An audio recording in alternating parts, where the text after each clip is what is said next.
Welcome to the Reel to Reel podcast, where the stories behind the board go on record. I'm your host, Bruce Hensal, here today with my co-host, Jonathan Coutrier-Owens from the Melrose Center, and in this month's guests, Davey Jay and Beth McKee. Welcome, ladies. Hi, happy to be here, Bruce.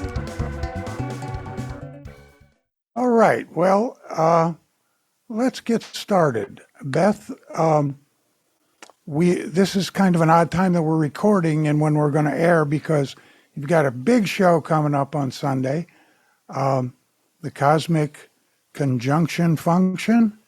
You got it right. Which I assume has some kind of astrological implication.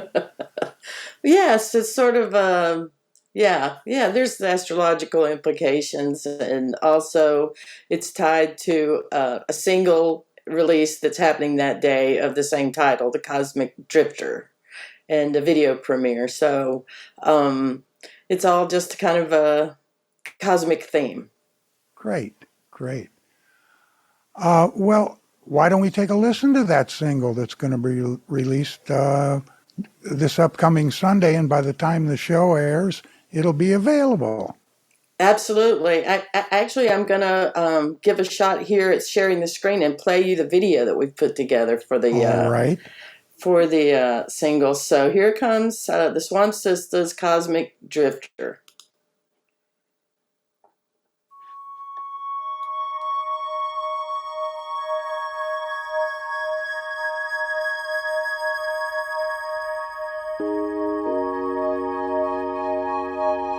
I am standing in the doorway. Sunlight blinds my eyes.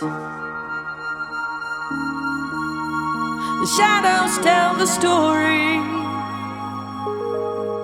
to a rose and amber sky.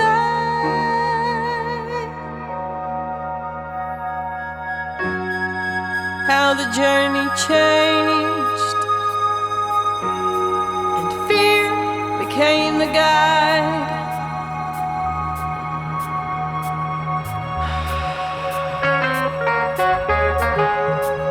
I was born a cosmic drifter. I love the great unknown. Cosmic drifter. Though lately I've been more a prisoner.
And I'm tempted, but I can't not live this life for 1 minute.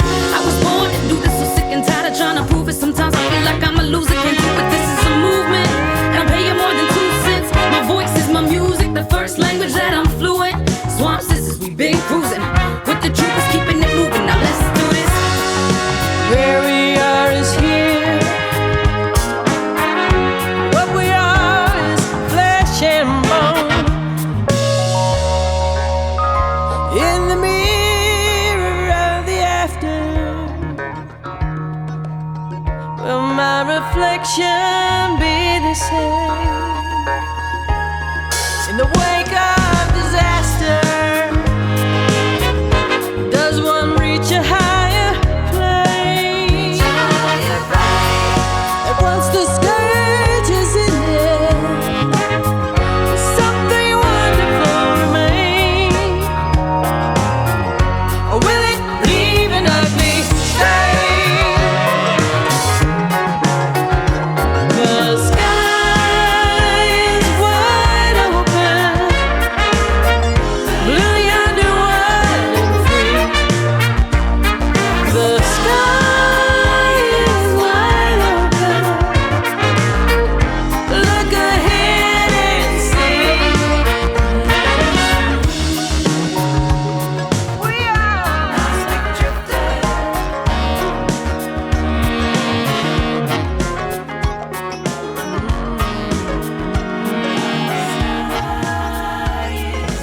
Yes. Love it. Love it. Thank you. You want to give us a rundown of the people that played on that? I recognized a lot of faces in that. Sounded like that drummer was a little familiar too. Yes, that the drum, as usual, were performed by my husband Juan Perez, who plays in my band too, and is obviously an honorary Swamp Sister for a lot of reasons. And others that played on the track and participated in the video were Bunky Garibrandt, who played a wonderful horn part. And all of this was done remotely too. This was done during the height of the pandemic, and my strategy was to involve as many of us that as the Swamp Sisters that had access to recording gear, by hiring them to, provide overdubs and send them in to me. And then I sent the whole pile to my producer / engineer, John Pfiffner in North Carolina. In addition to Bunky, Amy Robbins you see in the video, and she added some background vocals and a little bit of electric guitar. Not in the video is Rachel Decker, who contributed some wonderful harmony background vocals. And let's see, Kyle Malinali and Renee Orozqueta are in the video, but they weren't necessarily on the recording, but they're part of the whole schlemiel. So, we're happy to have them represent on the video. I think I'm trying to remember if I'm forgetting it. Bunky, Amy, Rachel. I think that was it. Oh, and E-Turn, obviously, Yes. contributed a fabulous verse of rap and added some background vocals too. I played a lot of keyboard parts, as you can probably hear. I used all my good old vintage keyboards, and then John Pfiffner in North Carolina played a little funky bass part and whipped it all. It made sense out of all the plethora of tracks I dumped on his head. I think he did a brilliant job. Yeah, it's very, very cinematic, I think, and lends itself to the video. Well, thank you. You bet. You bet. So, Davey, it looks as though your microphone might be muted. And you're here. Hi. Good morning. Good morning. My first question for you is WTF and NFT? Oh, NFTs. Everybody loves to talk about those right now. So to talk about an NFT, you kind of have to understand a little bit like blockchain, which is blockchain is best described as like a digital ledger book. And it uses this peer-to-peer technology so that it's like reflected on everybody's, basically on their service, on their computer, on their servers, that sort of thing. So it makes it unalterable, right? Because it's everywhere at once kind of a thing. And so an NFT is a single file. It could be a picture, a GIF, or GIF, if you prefer to call them GIFs. I don't. I think they're GIFs. It could even be a short clip, like a short audio clip, whatever, a file. And so the thing about what an NFT is, NFT stands for non-fungible token. And so an NFT is kind of like if you picture an original painting, there might be scans of that painting. There might be posters of that painting. Like lots of people have posters of a Van Gogh. Only one person has a particular original Van Gogh, right? So think of the NFT as that original on canvas that is perhaps in a museum or perhaps in a private collection. And so as an NFT purchaser, you're buying that quote unquote original on canvas. And so you don't necessarily own the copyright. So you don't get any rights with that other than the one copy you own. Just like when you buy the canvas work of art, doesn't mean you own the rights to the work of art you bought. You own the one copy you own. Aha, that's very enlightening to me. That probably was the best explanation of it I've ever heard. Thank you. Yeah, great. Jonathan, you got any questions for Davey? I know there's been some, I guess, recent regulations, or I guess the government's trying to regulate. What's some advice for people looking to get into NFTs? What should they be careful of? so that they're able to invest, but invest smartly? Oh, that's a great question. So generally, first you want to make sure you have a really solid understanding of what you're actually buying and what you're getting and what you're not getting, because there have been some rather well publicized like foibles lately where like, I think there was one with Dune where somebody paid an outrageous amount of money for a Dune NFT of the book, and they thought they were buying the rights to the book. And they're like, we're going to make movies. We're going to do all this stuff. And then everybody was like, nope, no, you're not. You just wildly overpaid for a single file that contains the book. And so that's one of the biggest issues right there, is understanding that, like what rights do or don't come with it, because it's not the same for every single one. Some companies are releasing NFTs now that might come with an experience. So like you could, the NBA releasing an NFT that also is attached to certain perks at a game or tickets to a game or whatever. So there might also be these additional assets that come along with it or not. The other thing is that you have to understand that NFTs are purchased with cryptocurrency. So you have to get into that market in order to be able to get into the NFT market, because they're not taking Visa, American Express, that kind of thing. They're taking Ethereum, Bitcoin, Dogecoin, that kind of stuff. So Bitcoin is the familiar term, but Bitcoin is like the Kleenex of cryptocurrency, because people will just say Bitcoin, but they might just mean cryptocurrency in general. Like you might say Kleenex when you mean a tissue. So anyways, you do need that. And then you need to set up like your digital wallet. So there's like a procedure that goes along with getting into the NFT market. Another thing that's a big issue with NFTs right now is copyright and trademark infringement. There are several lawsuits against NFT minters, and that's what we call someone who makes an NFT. They mint them, so they are a minter. So they there was one, for example, with Birkin bags. Somebody created a digital version of a Birkin bag, which is a Birkin bag is a super bougie high-end purse. And so Birkin took issue with that and said, hey, that violates our rights and our trademark rights in our bags and in our name. Similar story with Nike. Nike's currently going after somebody for trademark infringement for selling, Bitcoin. So it's the Wild West out there right now. Like it's crazy because people are just like, we can do anything. And I'm like, whoa, no, you can't. Like rules still apply. So that's what we're seeing, is a lot of lawsuits are starting to pop up. Right.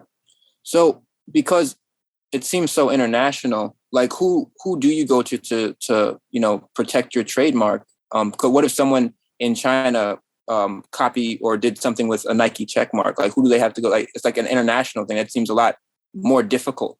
It is. Anytime we're crossing boundaries, it's more difficult. But for people in the States, generally what you want to do is first have your trademark registered with the United States Patent and Trademark Office.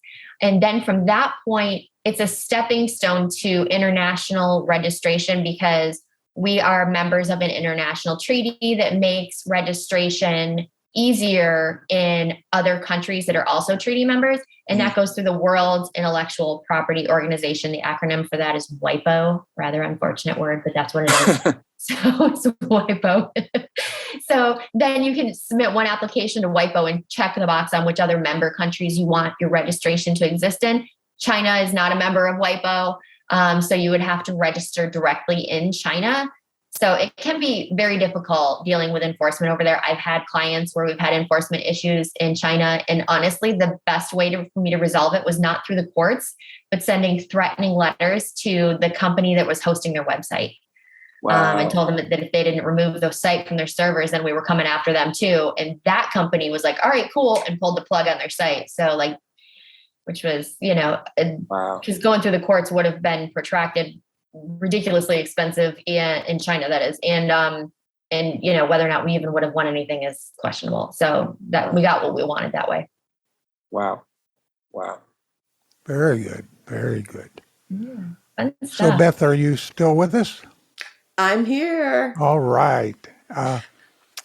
I'm glad to hear this trademark stuff. I need to go down that alley with Davey it's in the next week or so. How much the trademark registrations have increased. Last year, they were up 65%. Yeah.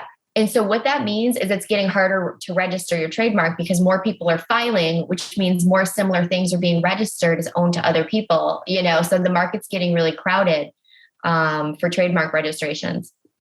So get on it. I saw your live social media live post about it the other day. I was like, I need to watch this.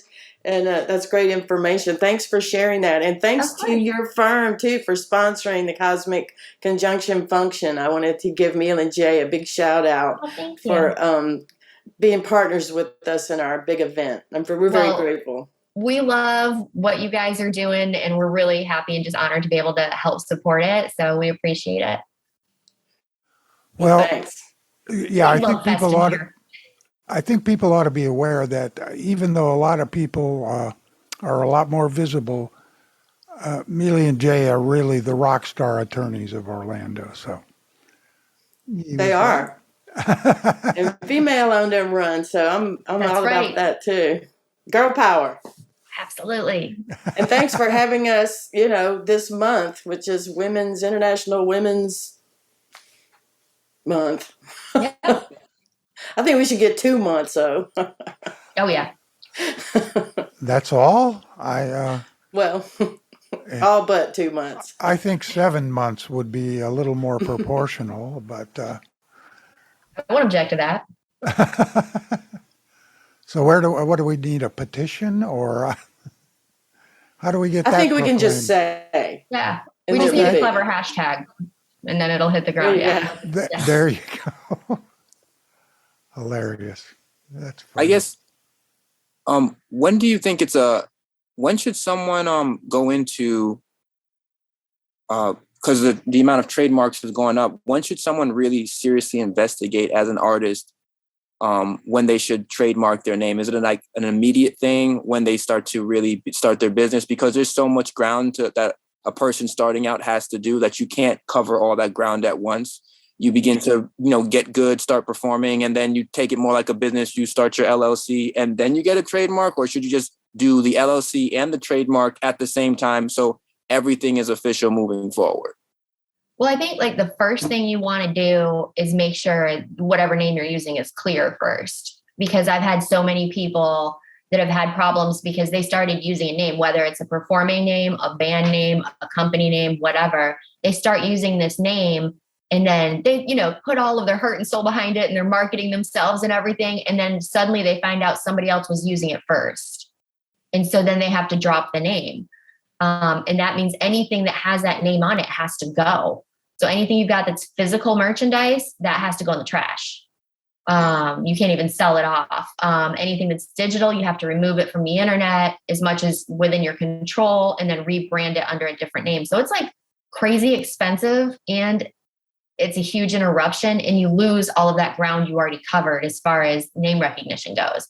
So I recommend that, if at all possible, as soon as you can, try and make sure that there's nobody that's got the same or similar name as you in the same or a similar market, because you want to make sure that doesn't happen to you. And then as soon as possible after that, filing a federal registration is the best bet, because what that does is it increases your enforcement power. Because if you're just using your name, you're starting to get what we call common law trademark, which is you have rights to it, but your enforcement power is very, very low. So it's highly unlikely you'd actually do anything if somebody was infringing your mark, because it would cost so much and you would win so little. But if you have a federal registration, now you've got an entire arsenal. You have bazookas and, all sorts of crazy stuff. You can go into battle confidently. Higher damages awards, you're entitled to get your attorney's fees and court costs awarded to you in an infringement suit. And so it makes it just a lot easier to get somebody to back down without having to go to court. And that's really the key. Nobody wants to go to court, right?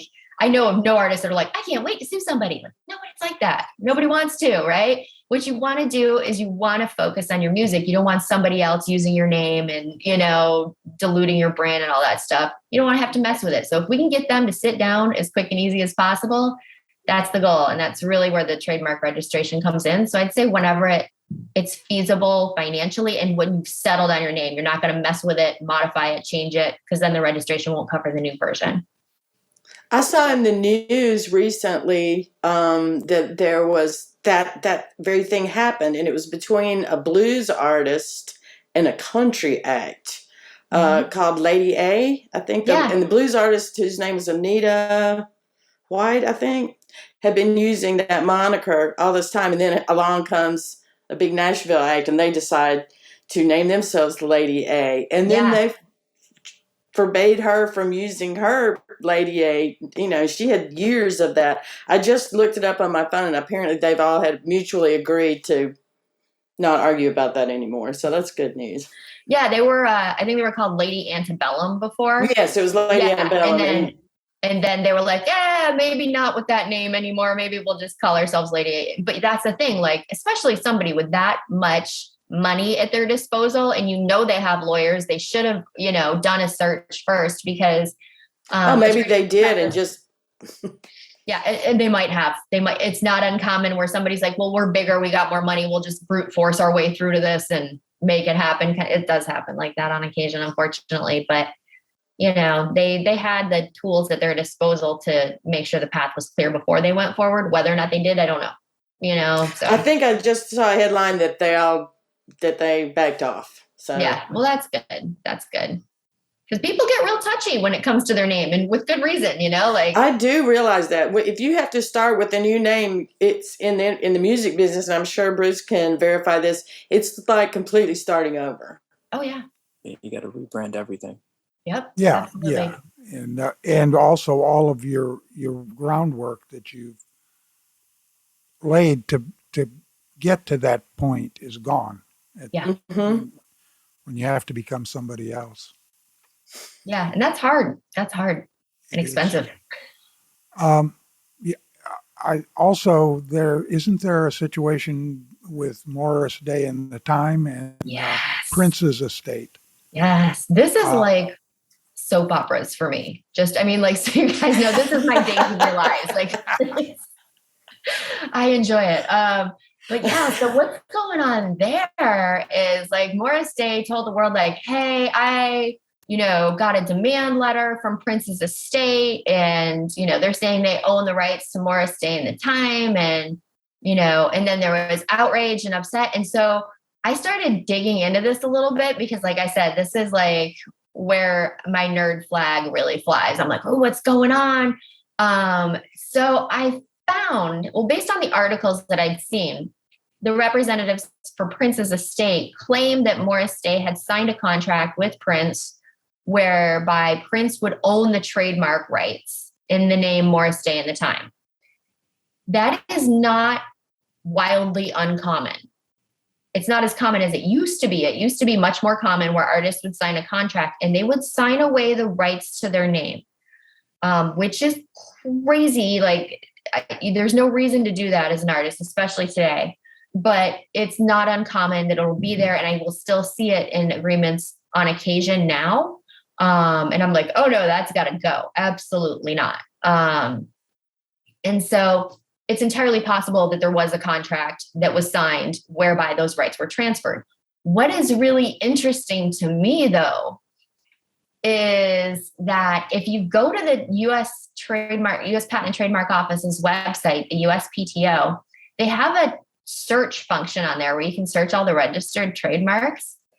And so if you go to that, you can go ahead and put in Morris Day and the Time, and lo and behold, a trademark registration pops up that was filed in 2016 and that was approved and that has existed. And the owner of that trademark was Morris Day Entertainment, LLC. Presumably Morris Day's LLC, not an LLC owned by Prince or Prince's estate.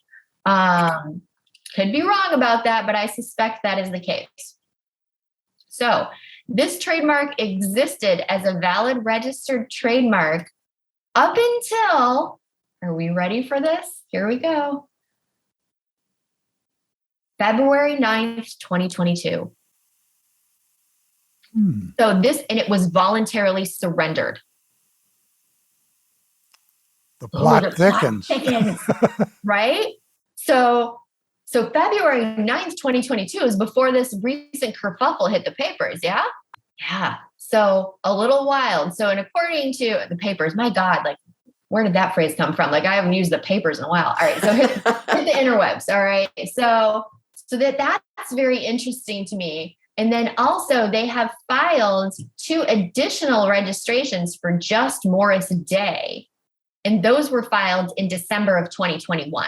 So I think those Morris Day registrations are the ones that tipped off Prince's estate. They didn't realize about the other ones because they weren't looking for it, because there's something called policing your trademark, where you can keep an eye and see if anybody's filed anything new.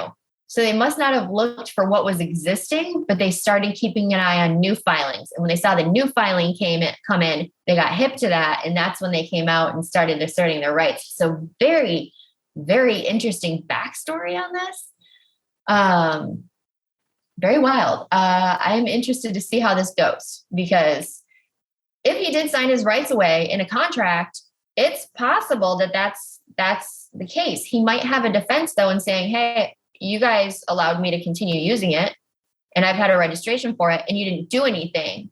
And so you have thereby abandoned your rights. Abandonment is a way to lose your trademark rights, because you've basically let me squat on it for so long without controlling the rights. So that might be his angle. That would be one of my angles if I was representing Morris Day on this. Maybe but I find it fascinating.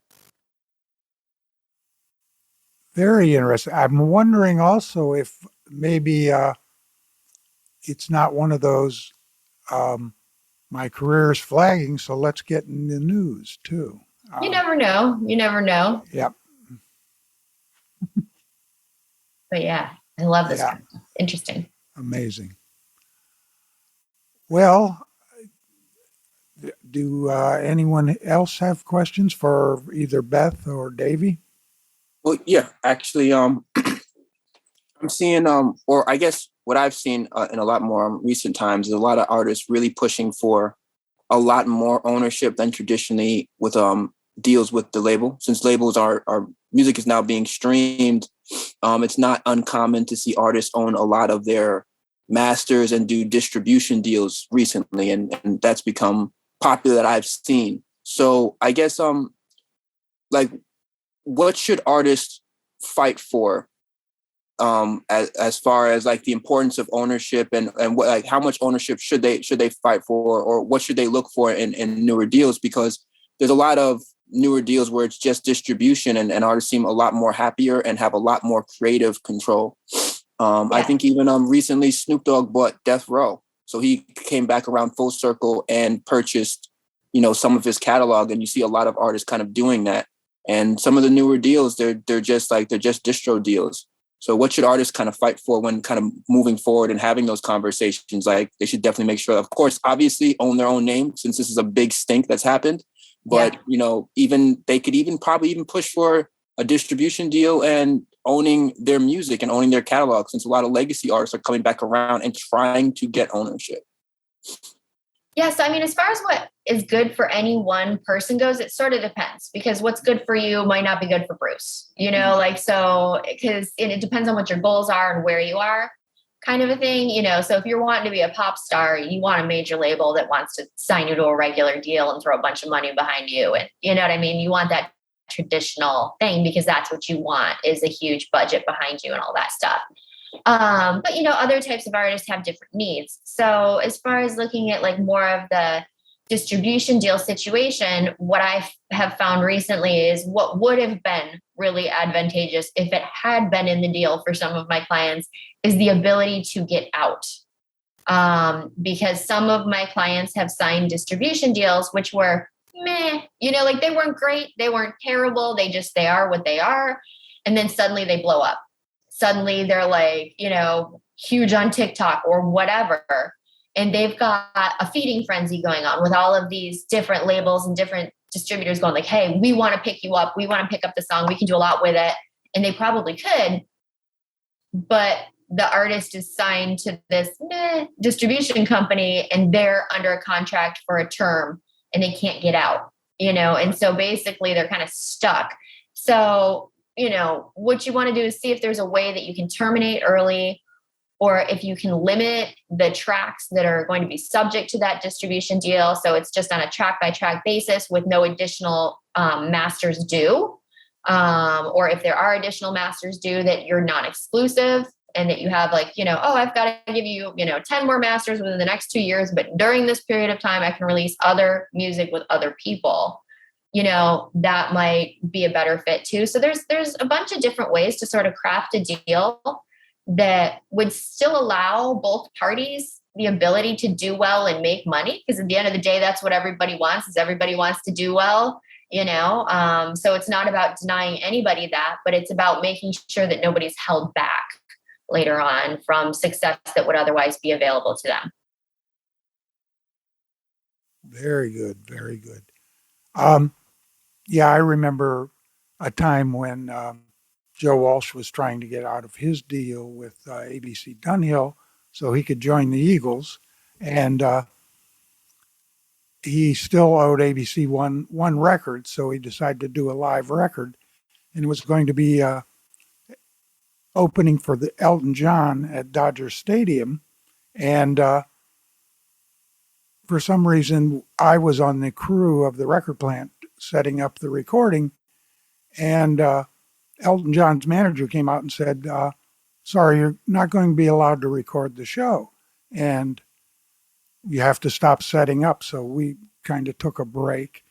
And Irving Azoff, who owns the music business at this point, was Joe's manager at the time. And we saw him come in helicopter land backstage, and Irving got out with a briefcase and went into John Reed, who was Elton John's manager's trailer. And then he came out and they said, okay, you can finish setting up for the show. So it was one of those situations that that's one way to get out of a sticky situation. Oh, yeah. Yeah. Well,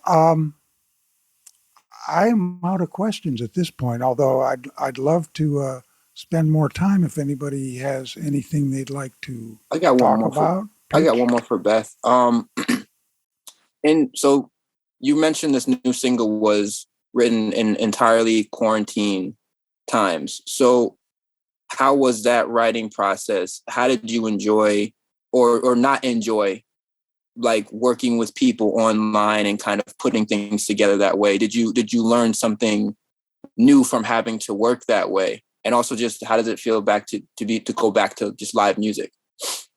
Well, yes, there was quite a bit of virtual activity from this little room over the past couple of years, because not only did I do this recording in that way, but the Swamp Sistas Lala Foundation wanted to maintain a presence, and we had business to take care of. We wanted to still raise money, for example, to help Second Harvest Food Bank of Central Florida feed children over the summer months. And of course, during the pandemic, that became more important than ever. So I quickly, we did the pivot and started figuring out how to do live streams and how to try to do live streams that were, at least semi-decent quality. And we hosted two, basically, because it was kind of 2 years, two big fundraisers for Second Harvest Food Bank. And actually the most recent one, which was last June, was our biggest ever. I think we raised like $82,000. Wow. Isn't that awesome? Yeah. So, Wow. it's positive outcome, of that whole nightmare has been, the development of technology or access like this wonderful Zoom format. And we use one called StreamYard to help get our message out, so that now we're doing it in person. And still, like as we're meeting here today, as far as doing the recording goes, it was a lot more work than just, hey, come over and we'll see what we get. I kind of had to map everything out. I had to map out how I wanted the song to go. I had to sing all the background vocal parts myself and record them and then send them to each person. Okay, this is your part, sing this.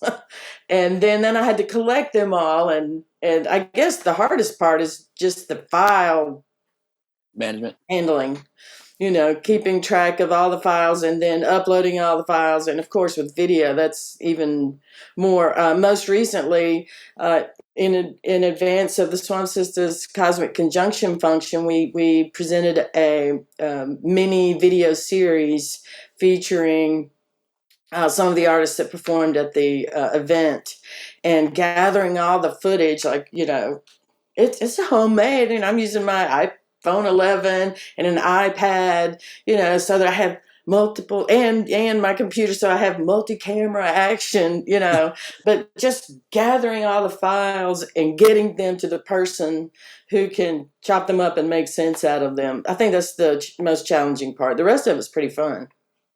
Nice. How's it feel to be back to live music? Or back to there are no words, because I think most musicians will admit that audience contact and audience energy is very much on our pyramid of needs. Pretty high in the hierarchy of needs to be okay with yourself and to be okay with your art and your craft. You need that feedback. You need people going, yeah, that, applause, and so it takes an emotional toll. Even though if you're doing it online and people are gracious and tipping and donating and, sending little clappy hands and hearts, it's not the same as looking down from the stage and seeing a person smiling and dancing. So it's definitely makes me smile a lot more to be able to go out and play for some audiences again. Yeah, it's good that we at least are opening up to the point of being able to get out and do that again. And I think if we're careful, hopefully we can, cautiously move forward. I've only been doing mostly outdoor festival gigs and, just taking little baby steps. But boy, that audience energy, that's something I need in my life for sure. Yeah. Yeah, I dove into the deep end and went to see the Eagles in Amway Center. I saw that. That's my first concert in 2.5 years, and it was amazing, but also real hard on me in terms of, that venue is not an easy place to get around in physically.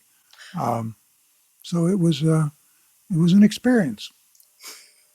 Well, I'm sure they were happy to have you there, and I'm sure they treated you like the rock and roll royalty that you are, Bruce. Well, they're in the bubble. Didn't get to see them. Got wonderful seats and in and out, and that was it. Wonderful seats. Yeah, that makes a difference. But because they had Pandemic bubble. a symphony and a choir. And the thing I thought was really nice was they, on this leg of the tour, they're using local symphonies in every city. So they, Jim Ed Norman, who had written the string charts for the album, was the concert master for the tour. So he sent out all the charts to every town to their local symphony first. All those emails, that just makes my eyes roll in the back of my head to think about coordinating all that. Oh, yeah. And just, and having only a sound check to do it in, but it did work. And I was proud of our Orlando Symphony. They were It's a wonderful organization. Mm-hmm. Yeah. Well, that's all I've got for today. This was really fun. We learned a lot, I think. You bet. Well, I'd like to thank you for joining us on the Real to Real podcast. I'm your host, Bruce Hensal, with my co-host, Jonathan Coutrier-Owens, and our guests today, Davey Jay and Beth McKee. With so much more in store for you in future episodes. So make sure to like and subscribe to our YouTube channel and look for us on your favorite podcasting app. Join us next month for another episode with another exclusive look at life behind the board in the music industry. And next episode will be Jeff Nolan and Richard Bowden. So that will be fun. And I'd like to say thanks to Carol Hensal for our theme music. Orange County Library System's Melrose Center is now open. Come rediscover all we have to offer. Innovate in our Fab Lab. Create in our editing bays and sound booths. Experience our simulators. Produce, capture, and direct in our audio, photo, and video studios. Plan your visit now at ocls.info/Melrose or call 407-835-7323.